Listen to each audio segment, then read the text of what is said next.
우리가 방역 행위라는 걸 자꾸 정부가 하는 어떤 정책이라고 생각하는데 그건 절반일 것 같습니다. 나머지 절반은 시민들이 직접 해내는 거죠.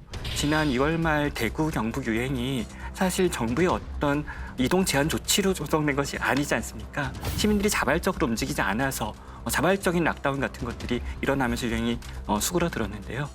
그런 것들이 좀 필요하죠. 아니 그나저나 이제 곧 수능인데요. 네. 수능 시험 연계는 없다고 발표가 났어요.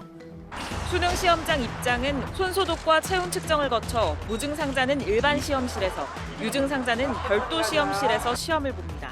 자가격리자와 확진자는 별도 시험장과 병원 등에서 응시할 수 있습니다. 49만 명 수능 수험생들의 안전을 위해 교육계 전체가 한치도 긴장의 끈을 놓을 수가 없는 상황입니다. 가장 안전한 시험 여건 조성은 국민 모두가 함께 도와주셔야만 가능한 일입니다. 적극적인 협조를 다시 한번 간곡히 부탁드립니다.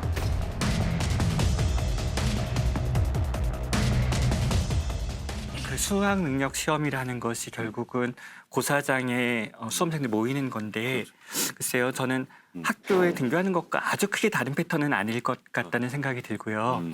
교육부에서 수학 능력 시험에 일정이 차질이 가면서 일어나는 그런 사회적 혼란들이 더 큰 영향이라고 생각한다면 최대한 안전한 방법을 강구하면서 진행하는 건 가능하다고 생각합니다. 제가 21대 국회 당선되자마자 이제 제가 교육이잖아요. 네네. 첫 질의가 이거였어요.